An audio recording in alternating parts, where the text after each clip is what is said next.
In today's video, we're going to be discussing if dietary cholesterol is bad for you and whether you should be concerned about high cholesterol if you eat a keto diet. For years, we've been told to limit our dietary cholesterol, which is mainly found in foods such as eggs, dairy, and meat. And the thinking was that if we consume dietary cholesterol, this will increase our blood cholesterol, clogging our arteries and leading to heart disease.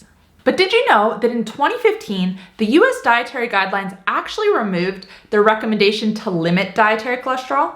There is no longer an upper recommended limit. And this is because there was no solid evidence that reducing it was beneficial. But is there still a reason to be mindful of our consumption, especially if we're eating a keto diet, which can sometimes be high in cholesterol? We're going to break it all down in this video, answering these questions and more.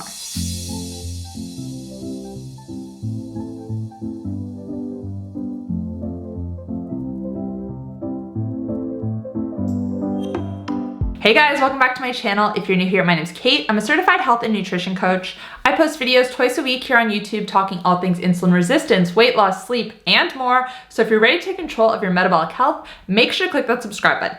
And you can also find me on TikTok and Instagram, where I share new posts every single day. Today's video is sponsored by 𝘾𝙀𝘾𝙃𝙄𝙉𝙀. Their everyday hydration salts have been specifically formulated for low-carb diets, keto diets, and intermittent fasting. When we eat lower carb diets, we lose more electrolytes, and 𝘾𝙀𝘾𝙃𝙄𝙉𝙀 helps to replenish them. If you've ever experienced any of the side effects of the keto flu, low electrolytes could be to blame. You can check them out by heading to 𝘾𝙊𝙄𝑘𝑡.com/𝘾𝙀𝘾 and using code KATE15 at checkout to save 15% off your order. Having high cholesterol has become synonymous with bad health, but there might be more to the story than looking at cholesterol as a whole. This is because there are several different types of cholesterol, all with a different role and that impact us differently. So let's start out talking about what cholesterol is, because this will help us to understand whether or not limiting dietary cholesterol in our diets is necessary, and whether or not we should be concerned about getting high cholesterol on keto. Cholesterol is a type of fat, an essential structural component of our cell membranes. It is found in every single cell in the human body and is important for several functions.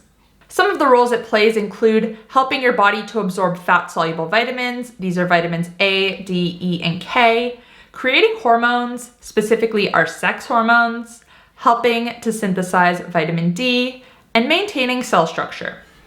Now, most of the cholesterol in your body, about 85%, is produced by your liver. We can get a small amount through our diet if we eat dietary cholesterol, as we've already spoken about. But the thing is, if we reduce our consumption, our liver just creates more. So consuming less only has a marginal effect on our blood cholesterol. Now, when we're talking to cholesterol as it pertains to our health, we're actually talking about what carries the cholesterol. And these are known as lipoproteins. There are four main types of lipoproteins, but the two that are most regularly tested for are LDL and HDL. These are often referred to as good and bad cholesterol, but the truth is that both are necessary for good health. LDL is responsible for carrying cholesterol particles throughout the body, and HDL goes around and picks up excess cholesterol and brings it to the liver where it can be used or excreted. So neither is necessarily good or bad, they both play a role. Now, it is true that having high LDL cholesterol is associated with a greater heart disease risk. And this is where the concerns about having high cholesterol stem from.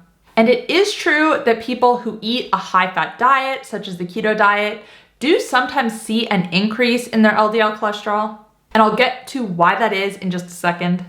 But the truth is that looking at LDL alone is not a good indicator of your heart disease risk or your overall health in general. The studies that have found an association between increased LDL and an increased heart disease risk have found just that, an association, not a direct cause. The reality is that up to 75% of people who experience heart attacks actually have what is considered to be normal LDL levels.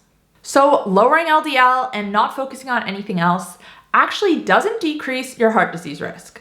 It is also well known that for people over 60, LDL is not associated with heart disease risk at all, and is actually inversely associated with all-cause mortality.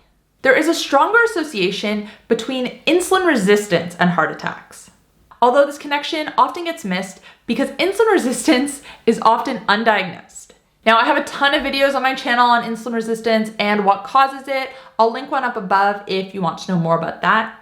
But the point is that looking at LDL alone is not telling us much. So what's a better indicator? Now, we already spoke about being insulin resistant and how it significantly increases your heart disease risk, along with your risk of developing type 2 diabetes, dementia, PCOS, and more. So if you know you're insulin resistant, then yes, this is an indicator that your heart disease risk is higher. But if you aren't sure if you're insulin resistant or not, take a look at a recent cholesterol test because there's two numbers here that can help you determine your heart disease risk. The numbers you want to look out for are your triglycerides and your HDL, and you want to find the ratio between the two. Triglycerides are the amount of fat in your blood, and HDL, which we already spoke about, goes around and cleans up excess cholesterol. So you want your triglycerides to be lower, and you want your HDL to be higher. And this is generally what practitioners recommend. However, as soon as they see a high LDL level, they don't look at any other numbers and they go into panic mode.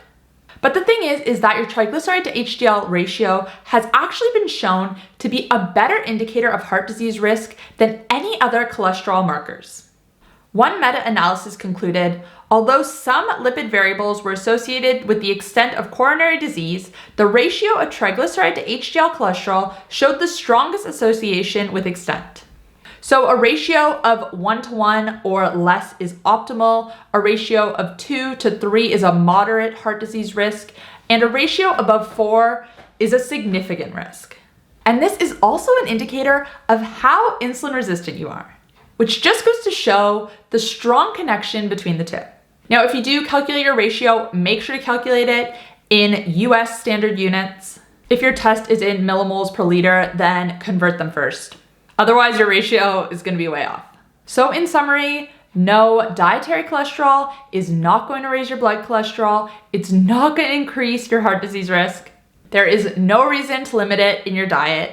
Animal foods are super nutritious. They are the best sources of bioavailable complete protein. They are extremely satiating and can be beneficial for insulin resistance and weight loss. Now, if you're just starting a keto diet with the goal of losing weight, improving your insulin resistance, or improving your PCOS, I cannot stress enough the importance of electrolytes. Because when we reduce carbs in our diet, we excrete more water and more electrolytes as well. And if we don't replenish these electrolytes, we experience side effects often associated with the keto flu. Headaches, fatigue, even heart palpitations. These can all be avoided if you increase your electrolytes. I recommend Soti's everyday hydration salts because they have no added sugar or artificial ingredients, they contain the right balance of electrolytes, and they taste delicious. I'm going to put the link in the description box down below if you want to check them out, and you can use code KATE15 if you want to save 15% off your order. And if you want to know more about electrolytes on the keto diet and why they're so important, I'm going to link a video up above which you can watch afterwards. But anyways, guys, that's all I have for you today. Thank you so much for watching. Let me know in the comment section down below what your triglyceride to HDL ratio is. Did you know that this was a good indicator of your heart disease risk? Let me know in the comments down below. If you did enjoy this video, you might also enjoy the video I just spoke about on why electrolytes are important on keto. You can check it out here. If you want to catch up on my most recent upload, you can find it here. And if you want to check out my coaching programs, including my 7-day insulin resistance masterclass, you can find that here. Thanks, guys. I'll see you next time. Bye.